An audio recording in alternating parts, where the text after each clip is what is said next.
오늘 말씀의 제목은요, 감추어진 일이라는 말씀으로 하나님의 말씀 전하도록 하겠습니다. 우리가 29장 22절로 28절까지 내용을 지금까지 좀 살펴봤었어요. 근데 이 내용은 가나안 땅은 황폐하게 되었고 이스라엘 백성들은 지금 바벨론의 포로와 노예가 된 상황입니다. 절망입니다. 그리고 소망이 보이지 않습니다. 이런 상황 속에서 하나님께서 이스라엘 백성들 가운데 위로하시는 하나님으로 29절을 기록했습니다. 그래서 감추어진 일은 우리 하나님 여호와께 속하였거니와 이렇게 기록되어 있습니다. 그러니까 우리가 그냥 신비롭게 감추어 놓으셨나 보다 이 정도 차원으로 볼 것이 아니라 지금 이스라엘 백성들에게 또 소망을 잃고 또 빛이 없는 그런 답답한 그런 상황 속에 있는 하나님의 백성들에게 하나님께서 소망을 주는, 위로를 주는 메시지가 바로 29절의 말씀입니다. 그래서 하나님께서 이스라엘 백성들을 어떻게 위로하시는지 그 부분에 대해서 좀 오늘 말씀을 나누도록 하겠습니다. 우리 다시 한번 29절을 함께 읽어보겠습니다. 감추어진 일은 우리 하나님 여호와께 속하였거니와 나타난 일은 영원히 우리와 우리 자손에게 속하였나니 이는 우리에게 이 율법의 모든 말씀을 행하게 하심이라. 감추어진 일은 우리 하나님 여호와께 속하였고 나타난 일은 영원히 우리와 우리 자손에게 속하였다 이렇게 되어 있습니다. 그러면 감추어진 일이 하나님께 속하였다라는 말이 도대체 어떤 말인가 이제 이 말씀을 좀 보도록 하겠습니다. 먼저요 시편을 가서 보도록 하겠습니다. 시편 22편입니다.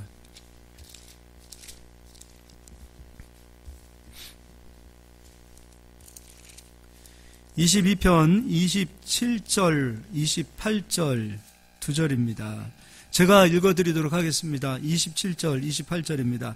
땅의 모든 끝이 여호와를 기억하고 돌아오며 모든 나라의 모든 족속이 주의 앞에 예배하리니. 하나님께서 예수 그리스도를 통하여 이 말씀을 성취하고 이루시는데요. 땅의 모든 족속이 예수 그리스도를 믿음으로 하나님께 예배하는 그날이 오리라. 또 우리가 복음을 받았죠. 사도행전 1장 8절에도 오직 성령이 너희에게 임하면 너희가 권능을 받고 예루살렘과 온 유대와 사마리아와 땅끝까지 이르러 내 증인이 되라. 그러니까 하나님께서는 땅끝까지 모든 민족 모든 족속이 하나님께 돌아와 예배하기를 원하셨고요. 그 말씀을 이루기 위하여 예수 그리스도를 이 땅에 우리에게 보내주신 것입니다. 그리고 그 뒤에 하시는 말씀이 28절 나라는 여호와의 것이요 여호와는 모든 나라의 주제심이로다. 나라는 여호와의 것, 모든 나라 모든 족속은 다 하나님 것입니다. 그리고 그 나라의 주인도 하나님이십니다. 우리나라 대통령도 있지요. 또 각 나라마다 대통령이나 왕이 있습니다. 그런데 하나님께서 말씀하시기를 그 모든 나라의 왕은 하나님이시다는 거죠. 하나님께서 왕을 세우셨기 때문에 왕이 설 수 있는 거지 자기 스스로 왕이 되어 설 수 있는 그 어떤 인간도 존재하지 않다라는 것입니다. 그러면 감추어진 일은 여호와께 속하였다. 그러면 이제 이스라엘 백성들이 실제로 하나님 말씀에 불순종하게 되어지고 바벨론의 느부갓네살 왕에게 이스라엘 백성들이 패하게 됩니다. 그때 이스라엘 백성들이 바벨론 느부갓네살 왕에게 패하여 바벨론의 포로로 끌려가던 그 상황을 성경에서 기록하고 있는데 그때 마지막 왕이었던 왕의 두 눈을 뽑아버립니다. 이 느부갓네살 왕이 굉장히 잔인합니다. 근데 두 눈을 뽑기 전에 그 왕의 자녀들을 다 세워놓고 왕이 보고 있는 앞에서 자기 자녀들을 그 느부갓네살 왕이 한 사람 한 사람 다 죽입니다. 그러니까 자기 눈으로 자기 자식이 죽는 것을 다 보게 되어져요. 그리고 나서 두 눈을 뽑아버립니다. 그리고 쇠사슬에 묶여서 바벨론으로 끌고 가는 그런 무시무시했던 왕이 바로 느부갓네살 왕입니다. 그런 느부갓네살 왕이 어느 날 꿈을 꾸게 됩니다.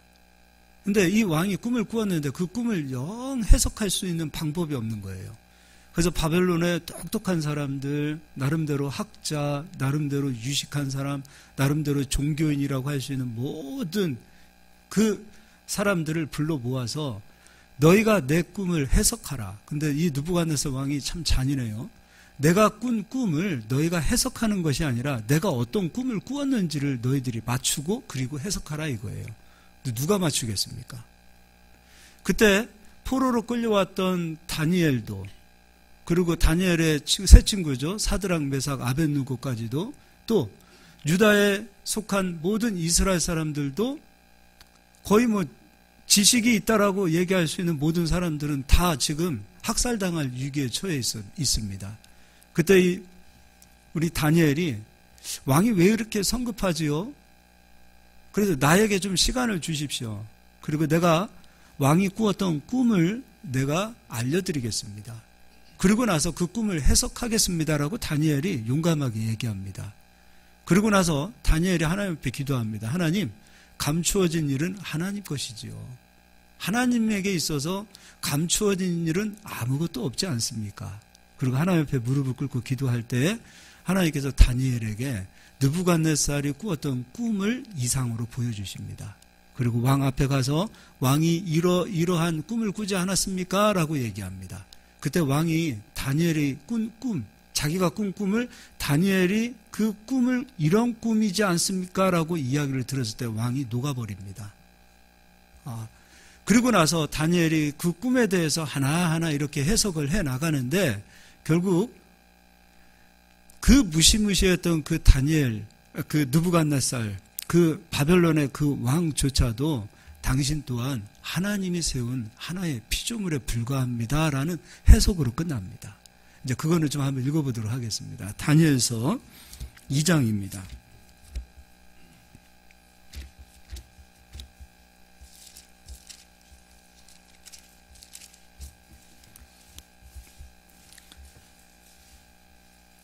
(2장 28절) 한 절 같이 제가 읽어드리겠습니다. 오직 은밀한 것을 나타내실 이는 하늘에 계신 하나님이시라. 하나님만이 은밀한 것을 나타내시는 하나님이시라는 겁니다. 그가 느부갓네살 왕에게 후일에 될 일을 알게 하셨나이다. 왕의 꿈, 곧 왕이 침상에서 머릿속으로 받은 환상은 이러하니이다 하고서 다니엘이 이제 느부갓네살 왕이 꾸었던 꿈을 이제 이야기합니다. 근데 왕이 어떤 꿈을 꾸었냐면 한 신상을 보게 되어지는데 이제 31절입니다. 이것도 제가 읽어드리겠습니다.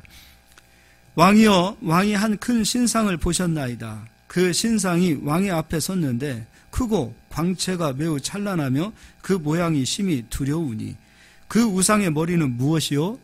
순금이요. 가슴과 두 팔은 은이요. 그러니까 머리는 순금으로 되어져 있고 가슴과 두 팔은 은으로 되어져 있고 배와 넓적다리는 노수로 되어져 있고 33절 그 종아리는 쇠요.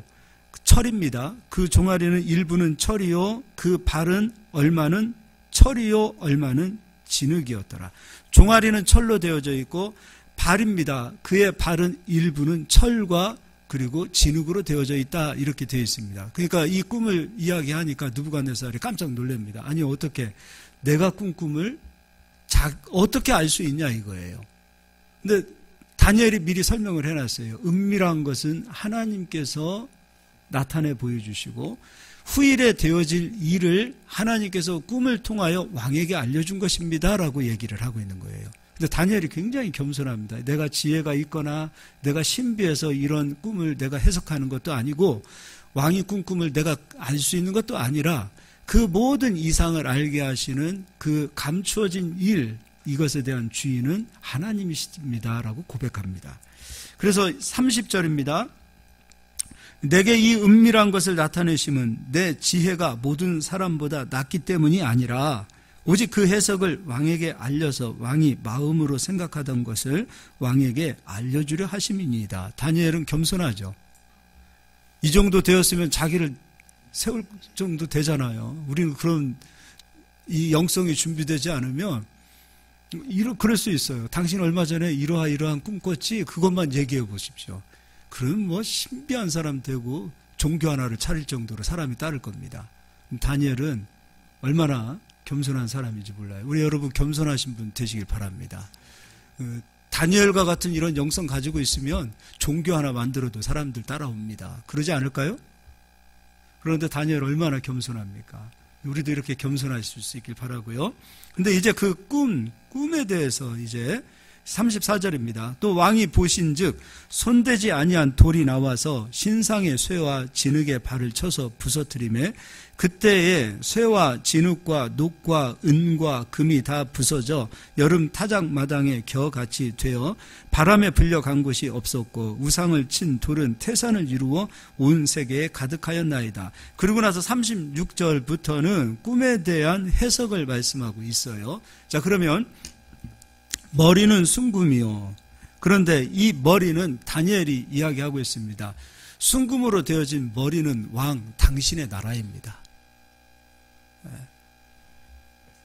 앞으로 전 세계를 이끌고 갈, 지금 전 세계에 우리가 거의 가장 강력한 힘은 미국이 가지고 있다고 하잖아요. 지금 그런 나라들을 지금 이야기하는 겁니다. 지금 전 세계에서 가장 강력한 나라는 바벨론입니다. 근데 이 금으로 되어진 이 나라가 당신의 나라입니다. 전 세계를 이끌고 가는 그 나라, 바벨론, 그 나라가 금으로 비유되어져 있어요.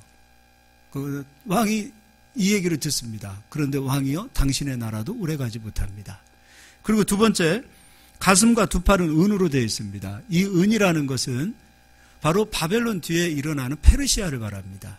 그 페르시아는 바사와 메데라는 두 나라로 인하여 한 국가를 이루었고 그 국가가 바벨론을 무너뜨리고 아주 강력한 국가가 되어지죠. 우리 영화 300영화 나오죠. 거기에서 300영화에 그 키 크고 머리 아주 그냥 핸섬하게 머리카락 하나도 없이 그 아주 멋있게 생긴 그 왕이 바로 페르시아의 왕이에요. 이 페르시아 왕이 무너지고 난 이후에 바로 이제 페르시아를 점령했던 나라가 바로 우리가 아주 잘생긴 알시라는 사람이 있어요. 알렉산더 대왕이죠. 그 나라가 그리스입니다. 그러니까 바벨론, 페르시아, 그리스. 그리스는 어떤 것으로 비유되어져 있냐면 배와 넓적다리는 노수로 되어져 있어요. 그리스가 얼마나 강력했냐면 노수를 비유하고 있어요. 그리고 그 종아리는 쇠요, 그 발은 얼마는 쇠요, 얼마는 진흙이었더라.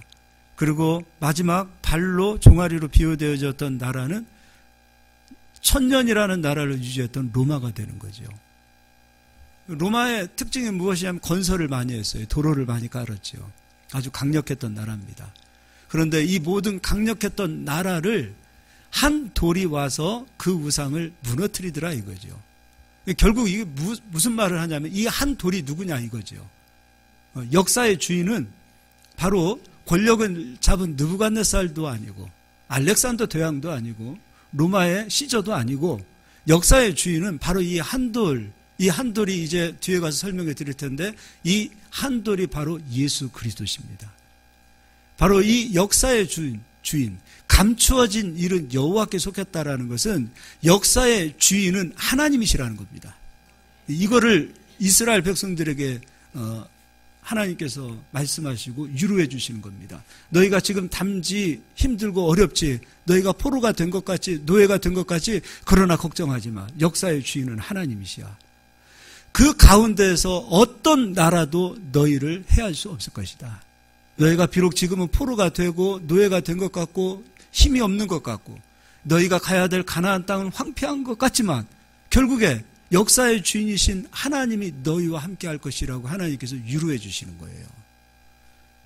우리가 생각했을 때는 미국이 세계 최고의 강력한 국가지요. 우리도 눈치를 보죠. 중국 눈치도 보죠. 강대국들 눈치를 보는 겁니다. 그러나 그것보다 더 중요한 것이 이 민족은 이 나라를 지키시는 분은 하나님이시라는 그 믿음을 가지고 우리가 가게 된다면 하나님은 이 민족 지키십니다. 우리 애국가에도 있잖아요. 동해물과 백두산이 마르고 닳도록 하나님이 보호하시는 나라입니다. 어떤 나라에 이런 나라의 노래가, 애국가가 이런 노래가 있겠습니까? 하나님이 우리 민족을 지키시고 하나님께서 이 민족을 살피십니다. 저는 믿습니다. 그리고 그렇게 될 줄 믿습니다. 대한민국을 아프게 하고 건드리는 민족은 하나님께서 벌 주실 줄 믿습니다. 진짜입니다. 왜냐하면 하나님이 보호하시는 민족이에요. 구약의 이스라엘 백성이라면 하나님께서는 이 민족을 선택하셨어요. 이 민족이 지금도 기도하는 민족이요, 그래도 복음을 가지고 복음을 땅끝까지 증거하려고 애쓰는 민족입니다. 비록 지금 조금 교회가 욕도 먹고 혼란스러운 그런 과정 속에 있지만 그래도 신실한 그리스도인들이 깨어서 기도하고 계시고 신실한 그리스도인들이 복음을 위해서 땅끝까지 증거하는 일에 하나님이 온 세계의 주인이시라는 것을 알리기 위해서 애쓰는 민족은 대한민국밖에 없습니다. 이런 민족 그렇게 많지 않습니다. 저는 이 민족을 하나님이 지켜주실 줄 믿습니다. 또 34절은 우리 다시 같이 한번 읽어보겠습니다.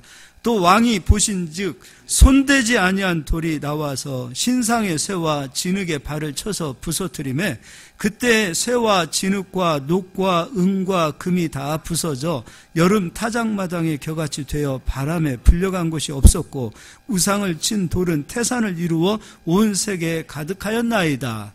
우상을 친 돌이 누구냐 이거죠. 이사야서를 앞으로 가서 읽겠습니다. 28장 16절입니다.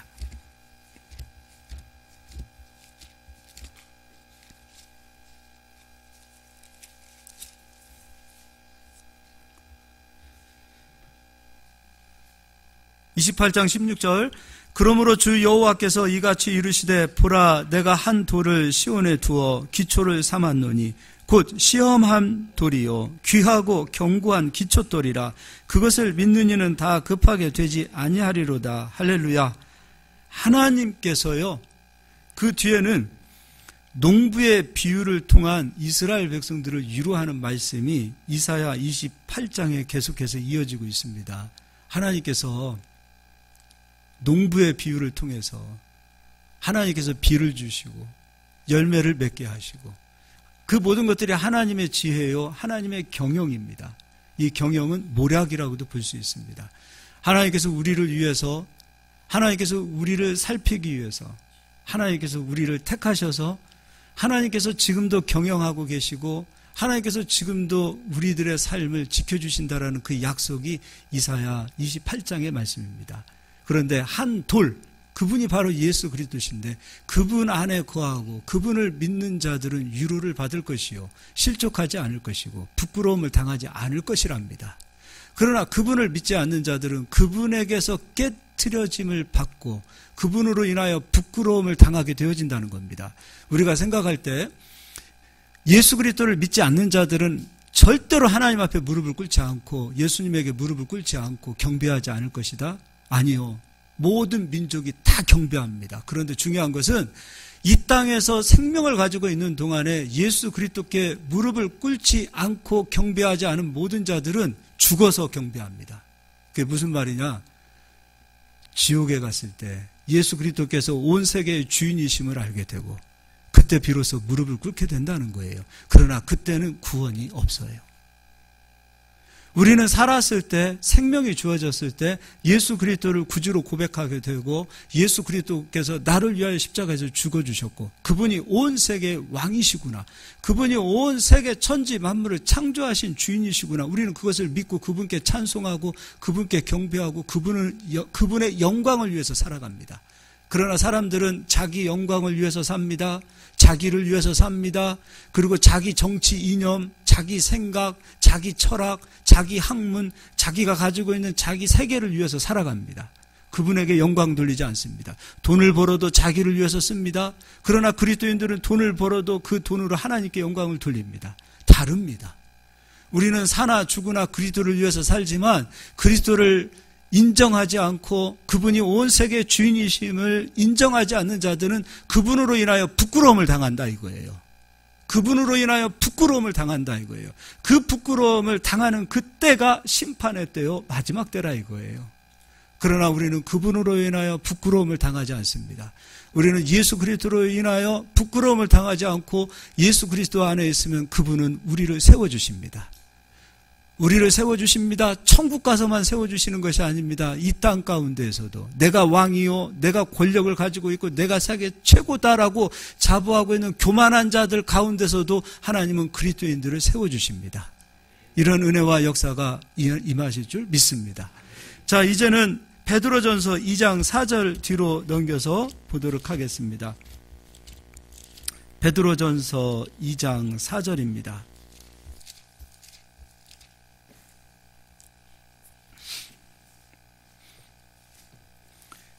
이것도 한번 2장 4절입니다. 이거는 제가 읽어드리도록 하겠습니다. 여러분은 잘 들어주시길 바랍니다.